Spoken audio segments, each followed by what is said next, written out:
Seymour Street.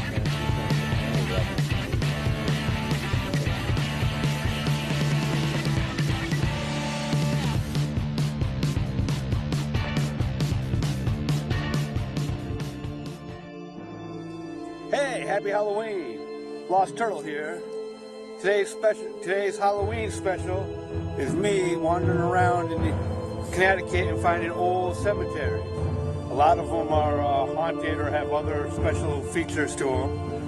And right now I'm at the 7th Baptist Cemetery in Burlington, Connecticut. And what is so special about this cemetery? Well, I'll let you know. Well, as the story goes, this is the final resting place of Elizabeth Pelletier. Elizabeth Pelletier, husband Benjamin, left the house one day and didn't come back when he was supposed to. She got all afraid and went out looking for him in a horrible storm, ended up losing her footing and drowning in a swamp. Other people think that that was just a story that Ben told everybody to cover up the fact that he murdered his wife. But she is known now as the Green Lady.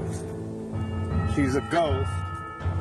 Starts off as a beautiful maiden, and then it starts off as a green mist and then forms into a beautiful woman who smiles at you and then fades away. But as you can tell by the state of this cemetery, I'm pretty sure we're not going to actually be able to figure out which one of these stones is hers, if it's even still here. Looks like someone took whatever out of there or it decayed. But these stones are pretty beat up. Like you can see, this one is from 1817. So yeah, if you're ever out here on Upson Road in Burlington, this little dirt road out here, you may see a bear, or you may see the Green Lady. So, we'll get back to you in a few when we get to the next little cemetery, or big cemetery, I don't know, we'll see. Alrighty, see you in a few. Look at shit, a bear! Which one's gonna miss it because we can't take off in the wood? You can get in the car, so be careful. No, you see it. I'm trying to go slow. Dude, I think... Well, we're at the Palisado Cemetery. We're in Windsor, Connecticut. This happens, there's no real stories about hauntings here, but this happens to be the cemetery where the oldest surviving grave in Connecticut is. Ephraim Huit. He was the first pastor at this church over here. So we're gonna find his grave and we'll show it to you and we'll try to see if we can read an inscription and stuff on it. So I'll see you in a minute. Well, definitely in the old part of the cemetery. From the picture I looked up online, I believe I'm coming right up to it right now. So, this is the oldest surviving grave in Connecticut. And this is the final resting place of Ephraim Huit. Here on the headstone, it says, "Here lies Ephraim Huit, sometimes teacher to ye Church of Windsor, who died September 4th, 1644. Who when lived, we drew our vital breath. Who when died, his dying was our death. Who was ye of state, ye church staff, alas the times forbid an epitaph." Here's old Ephraim. He founded that church that's right over there. And the oldest And this is old. There's a lot of old gravestones here. Whew.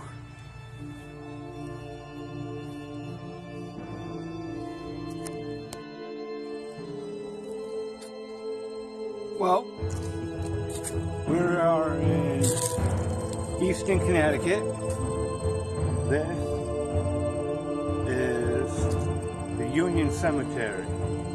Still in use today. You can tell the mix with the modern stones and the ancient ones. It is an old one too. And this one happens to be a place where people have reported seeing like disembodied red glowing eyes at night, or red eyes they call it.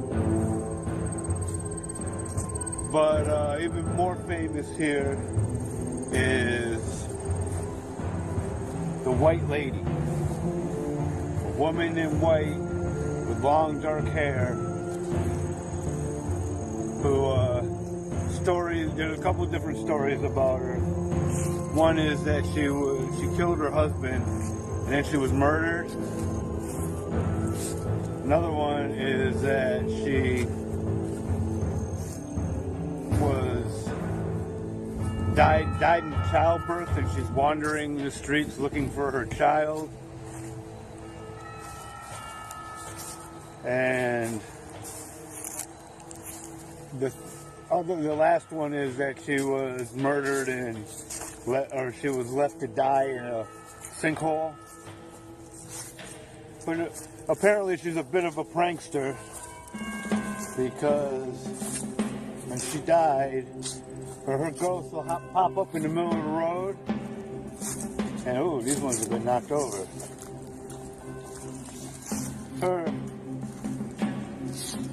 She'll pop up in the middle of the road in front of a car, and they'll either veer out of the way, sometimes hitting stuff, or they will,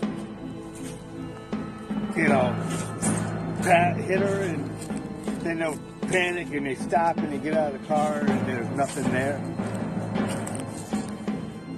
I think I'm in a real old part of the cemetery right now. Look at these headstones. 1876. 1862.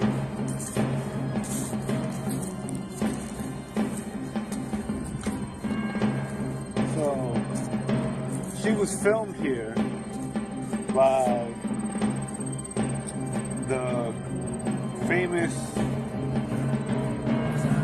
ghost hunter, Ed Harding. So, she's one of the more famous ghosts in Connecticut. This is one of the most haunted cemeteries, they say. One of the 100 most haunted places in the United States, I guess.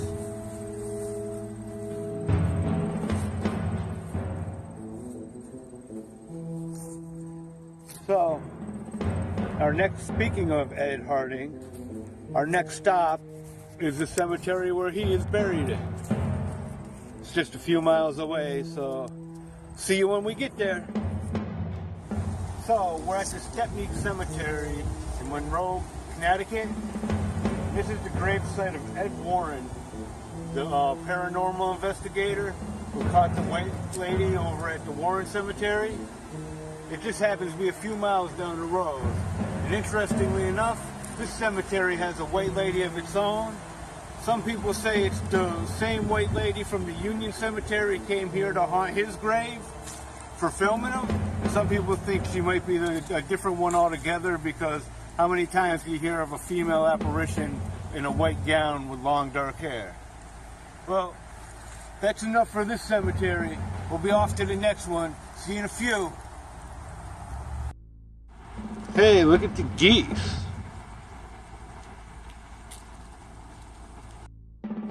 So we're at the Mountain Grove Cemetery in Bridgeport, Connecticut. And the story behind this one is it's haunted by Indians, where this was once an Indian village. But more interestingly than that, this was bought by P.T. Barnum, P.T.Barnem. You may know him from the Barnum and Bailey circus. And he is buried right here. This is his stone. P.T.Barnem. His wife Sherry. Well, what's also amazing is at this place is also his #1 attraction is buried, Tom Thumb. Right over there. So I'm gonna go over there and we'll get some film of that too, close up. This is the grave of Tom Thumb. His actual name was Sherman E. Stratton. He died in 1855 at the age of 44. His wife is also buried here. She was Cynthia. She died at 74 in 1884, which is subsequently a longer life. But that statue right there, that is actually a life-size version of Tom Thumb. And his wife was also about the same size as he was. So with that, we're going to head over to the next cemetery. See you in a few. We made it to New Haven, Connecticut. This is the Evergreen Cemetery. This is the home of the legend of Midnight Mary. Mary Hart was born on December 15th in 1824 and died on October 15th, 1872. And one of the stories is that she was a witch and this gravesite is cursed. And another story was that she had a stroke, fell unconscious, and then they buried her here. And she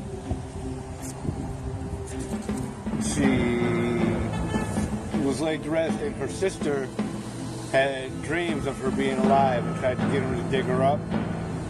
And after about 2 years, they finally exhumed her body. When they opened the casket, there had been claw marks.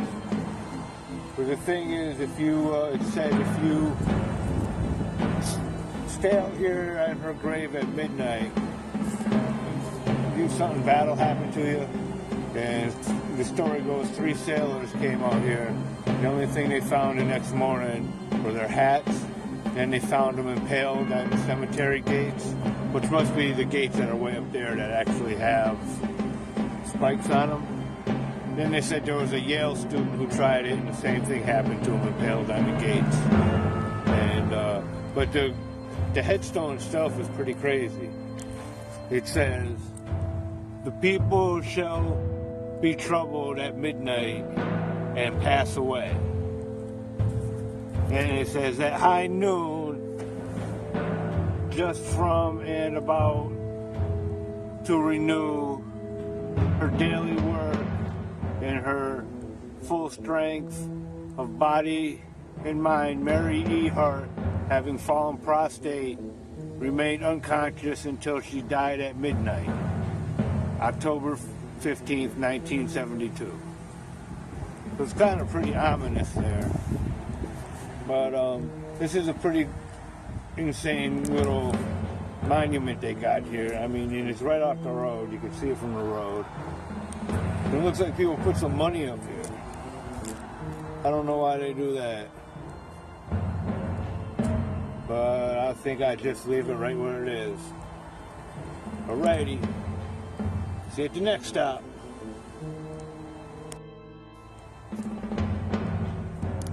So there's a little monument. All these guys are buried around in a square around this monument. These are all vets who died in the Civil War. So I guess they fought the war between the states. They're all buried around in the square from this monument up here. And this is still at Evergreen. Well, it got a little rainy in our journey, but here we are at the Liberty Hill Cemetery in Lebanon, Connecticut. And this is where the Captain Sluman Gray was buried. This is Sluman's grave.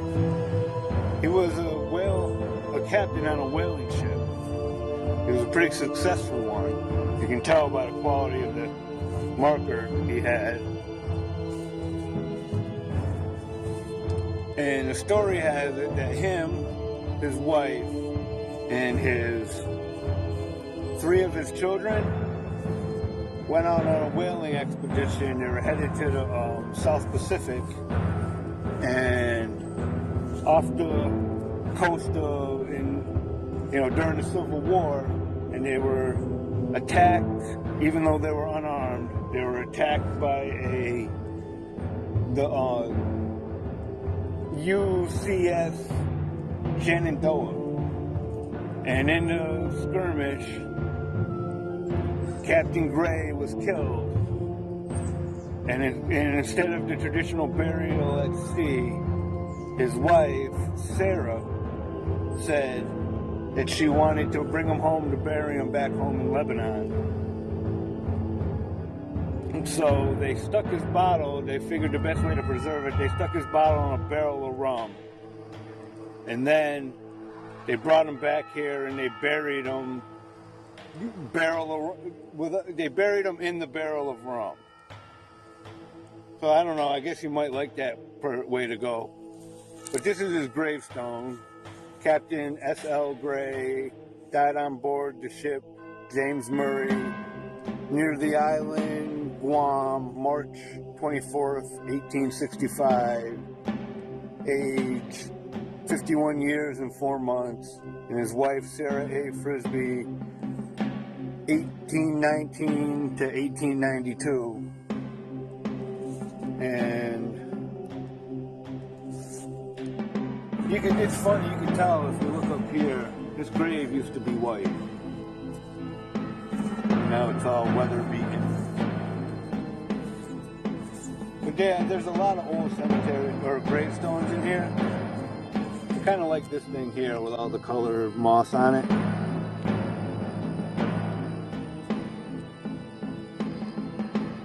But if you read the history books about Captain Gray, the actual story is him, his wife, and 3 of his sons set to sail, and he was a successful yet very cruel captain. He would get beaten for the most minor offenses, and they set sail to go whaling in the South Pacific, and they went to the South Pacific, and Captain Gray at some point in the South Pacific had gotten some kind of stomach illness and died 2 days later. Not as interesting as the legend being buried in the rum cask, but it was pretty interesting anyway. Check it out. Yeah, there's a snapping turtle in the middle of the road here. If I was a braver man, I'd pick them up and move them, but I don't want to lose a finger. An old alligator snapper. We're in the Jewett City Cemetery in Lebanon, Connecticut, and this is the final resting place of Henry Ray. So this is the family tomb of the Ray family, the family of Henry Ray. This is the headstone of Henry Ray. This is his youngest son, Lemuel Ray, and over there is Elijah Ray. Lemuel Ray died of what they call consumption, but back then, today we call it tuberculosis, but they were kind of a superstitious lot back in the day. So everybody around thought that, when Lemuel died, Alicia afterwards, which is a son, by the way, Alicia is not a daughter, was having dreams that Lemuel was coming and visiting her and stealing her life force. She also ended up dying of consumption. Then Henry here, he got consumption and had the same kind of dreams, and he died here. And then when Henry Jr., his oldest son, came down with it, they were thinking that these people were having dreams of the dead. It was actually the dead coming back to steal their life force. So they dug up the bodies of Alicia and Lemuel and burned them. And after that, they don't really know what happened with Henry. It's not listed. It's assumed that he ended up overcoming the sickness and survived. So apparently burning the bodies helped. For the raves, of course, there's only one rave buried here. And that's Frank, who died in 1948. So he must have been like a grandson to the raves that are over there. Curiously enough, about a town over from here, there's also, the graveyard don't exist anymore, so we can't visit it. But there's also another vampire story that happened about 40 years before this, and it was with the Warrens. It'd be weird living in one of these houses here, or one of these apartments. Your backyard is to an old creepy looking cemetery with a vampire in it and all that.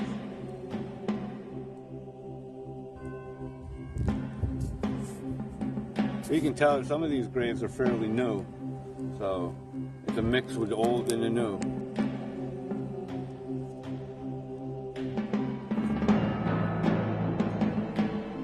Well, we're in the Gunntown Cemetery. We're in Naugatuck, Connecticut. So let's check this one out. This cemetery's ghosts include a boy playing along this wall that vanishes. Also been inexplicable sound of music and children laughing.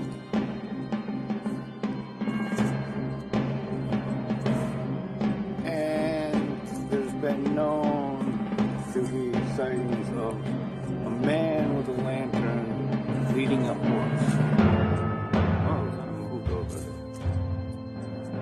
And it's odd because most of these places that have ghosts have legends of some kind to go with them. And this place, there's no local folklore about these ghosts. There's just talks about sightings and occurrences.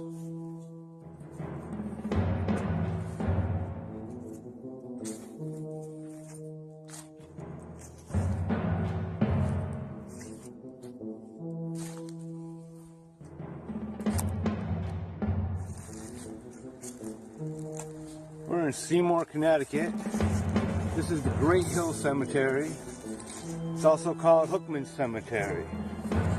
This cemetery is the ghost in the lore here has sparked many an urban legend. Back in the 1800s, there was a one-handed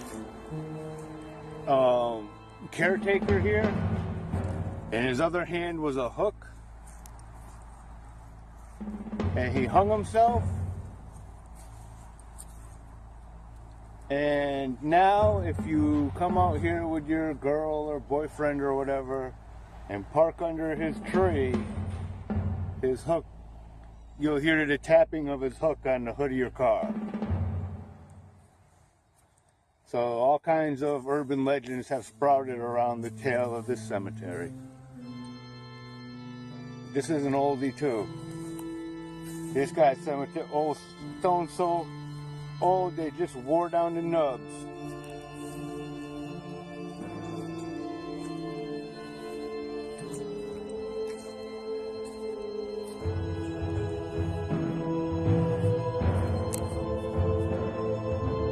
Well, we're here in Ensonia, Connecticut now.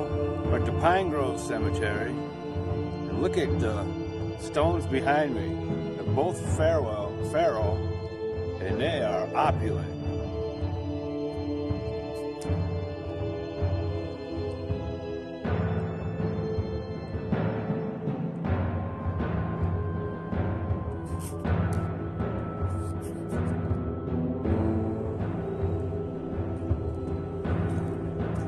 So this cemetery is known for having the sound of children,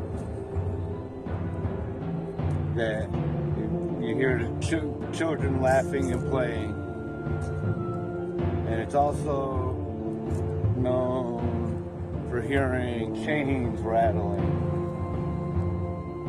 and people have reported moaning, your typical haunt kind of stuff. But if you look over here, you'll notice the cemetery is sort of in the middle of suburbia. So, you know, they also have reported the smell of roses. You know, but since we're in the middle of suburbia, those things aren't very uncommon. The cemetery also has been reported sightings of 3 dark figures. This is an interesting stone. It's obviously a family stone. Their name is the Nelsons. And this is their little memorial to the people who around here who died in the Civil War. Of course, on the back of this monument it says that they died in the rebellion of 1861 to 1865, but that was the American Civil War. But we're gonna head out, see if we can't find another cool cemetery. See ya. We're at the Connecticut State Hospital Cemetery in Middletown, Connecticut. This one, there's no real ghost stories about, but I'm sure there are a lot of troubled souls here, because the Connecticut State Mental Hospital was one of them horrible places, still is one of them horrible places where they do horrible things to mentally different people. But the thing that really is creepy about this is all the headstones have numbers instead of names. In 1991, they put this here, and it has a marker for all the different people who are here. Let's go check out some of these graves. This is deep inside the cemetery. We're kind of in the older part of it. See the numbers here.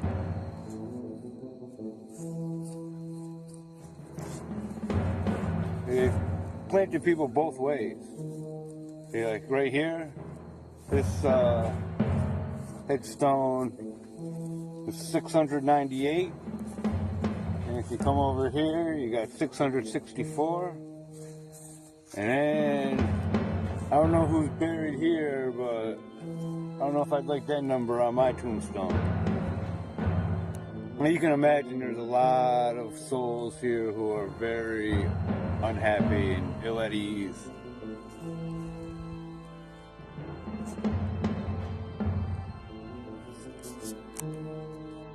Amongst all these numbers, we found this grave. And this is Mary Lindbergh, the wife of Jacob Johnson, and she died in 1909. And there's another one that looks a little more cared about over here. This one is even older because the numbers are going down.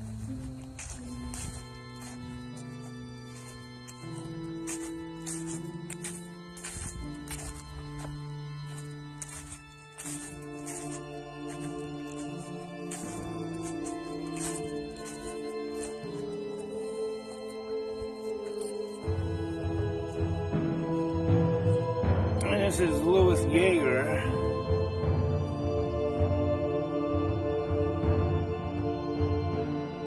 And I can barely even read that.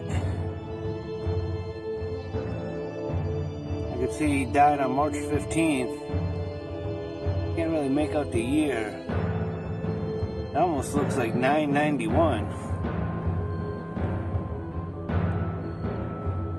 And I can see that he lived for 67 years. And he was German.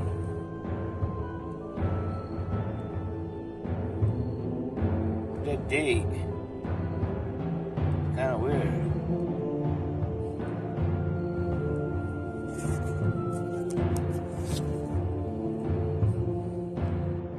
Sorry.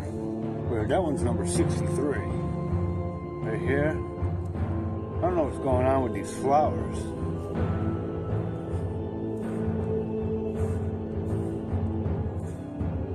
So that's 63. Maybe one is over here.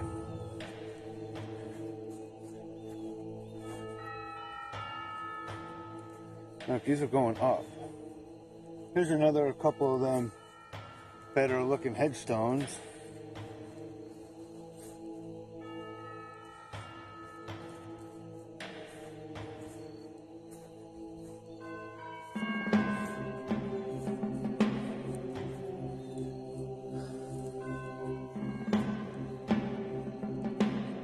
This is Stara El Stiri, and it was born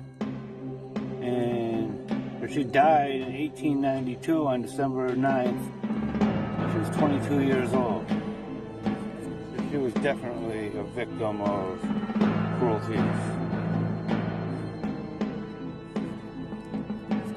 I guess we're going down, so number one would be out here somewhere.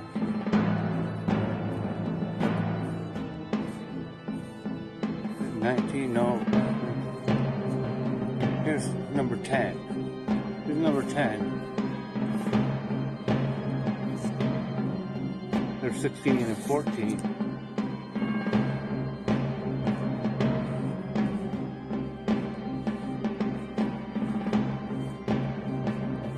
So yeah, it's kind of sad if you think about it. They didn't even have the common courtesy to put their name on the headstone. They just put numbers on them. Oh, there's 25. What's on this side? It's 30.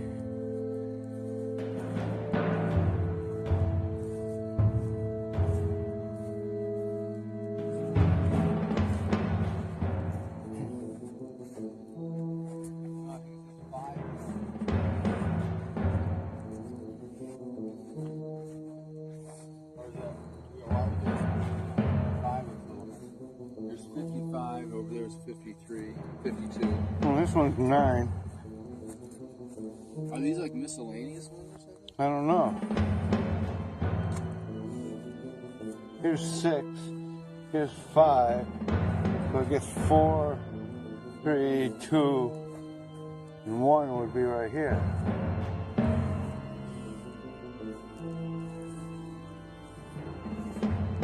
Oh yeah. Kind of sad. That's one right here. Oh, wow. Number 1. Oh wow, there's number 1 right here. No, that's 7. There's 6 and 5. See, this one here is 6. And this one here is 5. So that one's 7.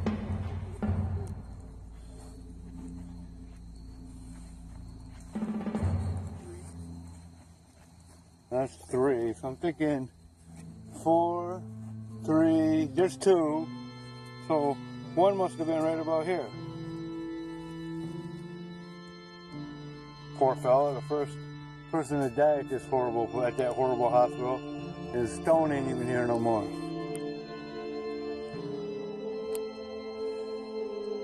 Enjoyed the video. Have a happy Halloween. You know the routine. Like, comment, share, subscribe. See you in the next video. Whoa!